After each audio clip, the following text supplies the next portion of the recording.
to be a follow-up video to the place command video that I taught you guys. And I'm just going to start to build some distance with Lydia. In dog training, we always like to build distance, duration, and distraction so that they can hold their command at all three of those things. So with Miss Lydia, I'm gonna go ahead and have her place, and then I'm going to have her down because I want her to be a little more stable than sitting. So this would be a good time to repetitively practice down with place if you haven't done that yet. So just start from the beginning, get your dog associated with the place cot, and every time they go into that down, practice it until it becomes an automatic thing. So for Lydia and my dogs, like I've explained in the past, they have a purpose for sitting on a place cot and a purpose for downing on a place cot. So it's just whatever you prefer. If it's just for stability and you don't have a working dog, I recommend just doing a down all the time for your place command. Break, good girl. So I'm going to show you what it looks like. Now each dog is a little different. Obviously Lydia is my dog. So whenever she was worked by other trainers, which she didn't work for them very well because she's a shepherd and most shepherds are very clingy. So she was just trying to get to me the whole time. But it actually is really good for them to be worked by other handlers as well, because when they're worked by other handlers, they gain confidence away from you and in who they are and start to build more trust with other people and themselves. It's a really good exercise to do. So it's really good if you're a married couple or if you have a significant other or a friend or family member that can be with you, that you train them and then you have someone else reinforce the command and retrain them as well. It's just really good for solidifying each command. So for us, that's part of why our dog training is so effective, because I will teach the initial command and Robin will come behind me as my husband and teach it again to reinforce the command in the ground. So with Lydia, I'm going to show you how to build distractions. If you are in a class setting and you're training other dogs that are not yours, it's going to be difficult because they're going to try to get to their owner at first. So you may have to start out really far away from the owner, like on the other end of the class, to make sure that you can teach this where they understand it. As they start to understand that they can't break the command, then you can start to move the place closer to their owner and eventually let their owner practice in front of you before you send them home on their way. So I'm going to show you what it looks like. Lydia, place. So I'm putting her in a down in her place cot. Down. She's hot right now. It's hot outside. Down. Down, good girl. Place. So if you have a dog that has never been taught any distractions at all, just doing this right here, and you'd still want to make sure you have a hold of their leash, because if they jump off, then you can correct it before they fail and before they jump off. I say fail not so harshly, but you understand what I mean, before they break the command without being supposed to. So I'm just going to slowly start. I'm going to move side to side, and then I'm going to break. Good girl, good job. And I'm going to teach them that, hey, you don't have to hold this forever. I'm just asking you to do this for a certain period of time. Good girl, Lydia. Place. Down. Down. Down. Yes, place, good girl. Place, good girl. So you can go ahead and give your marker reward while they're still learning, or if you're just doing this for fun. Okay, so now, place. Before I start to move, I'm gonna say that word place, and I'm gonna remind her, I've asked you to stay here no matter what I'm doing, and I will tell you when you could be released. Place. And I'm just gonna do a little more motion. Then I'm gonna break her. Break, good girl, good job. Good job, good girl. I know it's hot out here. Good girl. Okay. Lydia, place. Down. Down, good girl. Place, good girl. So I'm gonna leave her here, and I'm just gonna take some steps back, backwards and forwards. Place, good girl. Place, good girl. And if I start to see that she is getting uncomfortable with this, I'm gonna break her before she breaks the command. You always want to stop training on a win. If you ever get frustrated with this exercise or with any training exercise, you need to go ahead and stop what you're doing, because that will cause your training skills to be much lower, and you'll miscommunicate with your dog, and obviously they'll pick up on what you're feeling and they'll feel defeated, and then they won't have a positive association with the command, so they won't want to do it anymore. So I've given her a little bit of distance. you never, when you're doing this step at first, you never want to turn and walk away from your dog, because typically they will follow you if they're not trained to hold a command with a lot of distractions or distance. So here, let's say I noticed her starting to get a little antsy and I would break her. Break, good girl. Good girl. Good job, good girl. Okay, so I'm gonna put her on place. Every dog is different. So you will have dogs who can hold it longer than other dogs whose attention span is longer. You'll have dogs who are nervous, who are not nervous, who are already somewhat confident. So you're gonna have to assess the dog and start where the dog's at. Sometimes you can't start by taking steps like this. Sometimes that makes them jump up because they're so over aware, hyperactive of their surroundings that they just wanna pop up with you. However, if you have a little bit of an older dog that's calmer, you can start with this. If you have one of those dogs who is not calm naturally, to begin with that first, let me show you what you can do to help that dog maintain their place. Place. Down. Place, good girl. Place, good girl. So what you can do is you can actually have them sit instead. Sit.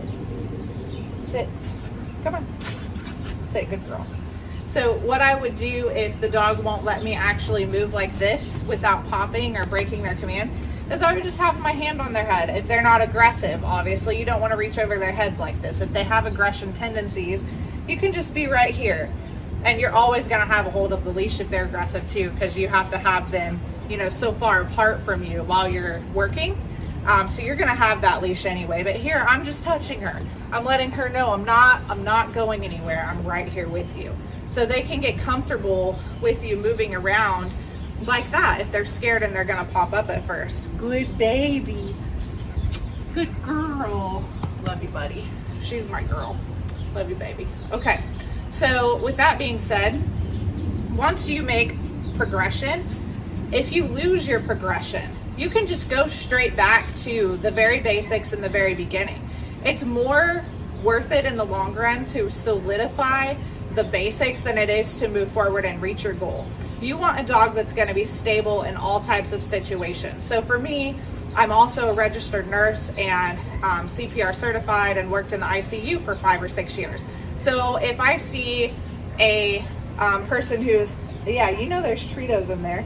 If I see a person who's out dealing with a crisis and Lydia and I are out working or we're out on a walk, I need her to hold a place and hold it down immediately so that I can go deal with this crisis situation and evaluate it without bringing my dog into it. Maybe there was an attack that I need to be able to go handle from a dog and a person or a dog to dog, and I need my dog to stay out of it. I need her to be so stable in this command that I can be at the park with other dogs around, and which we don't go to dog parks, by the way, but if we were just out at a regular park and, you know, people are walking their dogs, I need her to be able to hold it down while I go assess, because the first thing you do in a crisis situation is you assess the surroundings to see if it's even safe for you and your dog to enter into. So Lydia is being trained to do search and rescue with me. So these are some things that she has to be really good at. It's also very practical if you have children or elderly in your home. If you have a parent that's with you and they fall and hit the ground, you could teach your dog to actually help them up, or in a safe way, or you can teach your dog to be on that place command while you go assess the situation and make sure it's okay, that your dog's not going to go running and licking and jumping and those types of things. So those are reasons to build distractions and distance and duration on place with your dog. So once you start, you know, being able to move side to side, you can move your hand, break them, start over. Try to move side to side without having your hand on them. Try to put your hand on them and walk in a circle. Place. I'm just reminding her that I've asked her to hold this command. And you can have your hand on them, break them, and then go back into it. And then try to do a half circle without them breaking this command. So once you can do the half circle, you can start to walk backwards. You can do other things, but make sure you always break them in time, that they don't get set up for failure, so that they know that they're eventually going to be broken from the command and allowed to do what they want to do. that break or free or release word is like their paycheck. That's what they're working for. They're working to say, I did a really good job. Something this command is also helpful for, like I have 2 kids, I run 2 businesses, and my husband and I run a ministry. So for me, I'm very busy. You can imagine, we're also authors and. So I'm very busy. So what I like to do in the mornings is, while I'm getting ready, I like to give my dogs a chance to hold a place command instead of taking them for a walk, because I have a baby. That's very difficult when you're trying to get ready for work and you're up in the middle of the night and then you're up again early with the baby. So what I like to do is have them hold a place while I'm getting ready, taking a shower, doing my hair, doing my makeup, or whatever it may be that I'm doing, because they're actually having to use their brains the entire time they are on this place cot. So right now, she is actually consciously engaged with, okay, I can't get off the place cot. I can't get off the place cot. So after 20-30 minutes of being here, her brain is tired, because every time she starts to get up, she remembers, oh, I'm supposed to be holding this command. It's a very great way to have mental exercise done in your home on a rainy day, or if you're just really busy that day, but you still get to work with them on their commands and help them feel like they got to work that day. Break, good girl, good job. Very good job. You also want to make sure when you're giving your break command that it's good girl break, that it's high pitched, it's happy, it's excited, it's authentic and genuine. All of your commands need to be neutral. Calm, sit, down. You don't need to yell them. If you yell them, your dog's going to get confused and lose their confidence. All those commands need to be neutral. Your off command can be very strong. Off. You notice she just stopped what she was doing. Good girl. You can reward them after they do off as well. Off needs to be very strong. You don't need to yell it, but you do need to have a strong voice when you say it. All other commands are neutral, and then our rewards are all very high pitched. Good girl, yay, good girl, and a positive voice. If you keep these things in mind, you're going to build a very confident dog that's stable in their commands very quickly. If you want to grow this longer for a place command, you can start out at 30 seconds. You can move, go to 45, 50, 60 seconds, eventually work up to 2 minutes, 5 minutes, 10 minutes. In between, you break them each time, and then they hold for longer durations of time each time. It really is just a matter of being consistent and practicing. And if you do this every day for an hour a day, or even 30 minutes a day, you'd be amazed at how quickly your dog can hold place command for an hour. Once they do that, you can start adding distractions in. For example, place. Good girl. Place, good girl. Place. So I'm walking away, so I'm telling her to stay there.